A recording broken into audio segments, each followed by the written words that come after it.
This is a short video about how to find the equation of a polynomial given the graph. So if you've got a picture, how do I come up with the equation of, say, this polynomial here? And sometimes it's pretty common in the instructions that I want the polynomial of smallest degree. So like the smallest power of x possible. And I'll show you where that comes in play a little bit later. There's a little bit of a formula for how you do this. What you're always going to start with is something that looks like this. Your polynomial should look like some kind of a vertical stretch in front A that we'll determine, and then times each one of the factors in the polynomial. So what we'll need to do is we'll need to find what are the zeros, in other words the x-intercepts, and we'll need to figure out just what are their corresponding multiplicities also. So this is the information that we want to try to fill in. So where to start with this good stuff? Where you should start off with are just the factors here. In other words, from the picture, those are where your x-intercepts are. So in my picture, I've only got two of them. So my zeros happen at -2, and they happen at 0. So maybe, so far, I've got f of x is equal to some number a, and then we said x -2, so I'll put it this way, x minus -2, that's the corresponding factor. And then I'll also write just x, if you want, x minus 0 to emphasize it. So those are those 2 points there. Now let's talk about what the multiplicities should actually be. Maybe it would make sense if I say colored this and this. Does that make any sense? I'm just deleting too much. Oh my god, I'm like an old person using Notability. There we go. So those are my two zeros. Now what we'll try to do is the pink. How do I figure out, what are the powers that need to go up here and up here? And that's where we look at, well, what's your graph do at each of those points? So remember, these numbers here and here, they're either even or odd depending on what the graph does. If the graph bounces off, the multiplicity is even. And if the graph bounces or crosses through it, then the multiplicity is odd. So now what we'll do is, this is where in the instructions, polynomial of smallest degree. So like, maybe here it bounces off, so it should be an even number. So you've got choices, 2, 4, 6, 8, blah, blah, blah. Well, you want the polynomial of smallest degree, so use 2. So we're going to put 2 here for that guy's multiplicity. So again, that corresponds to this thing, bounces off. So bounces off. So even, and again, smallest degree, that's why we're going to use 2 and not like 8.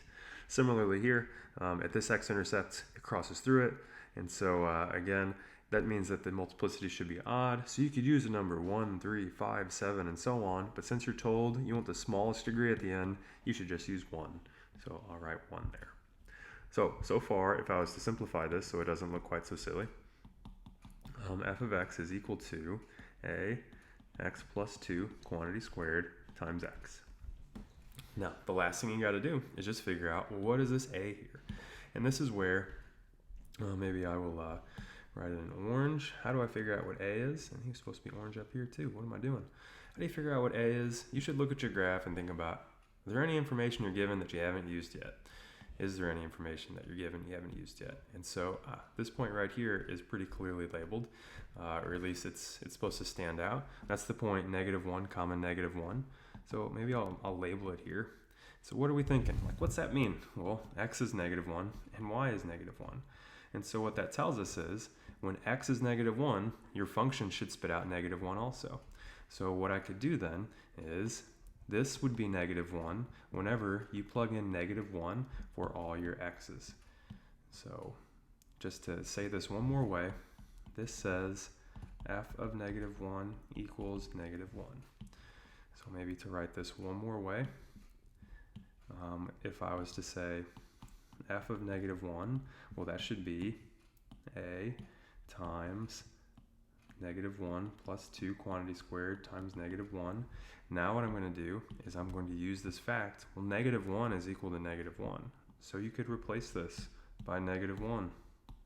And then now you've got an equation that you could just solve for a. So this should be equal to, this would be +1 squared times -1.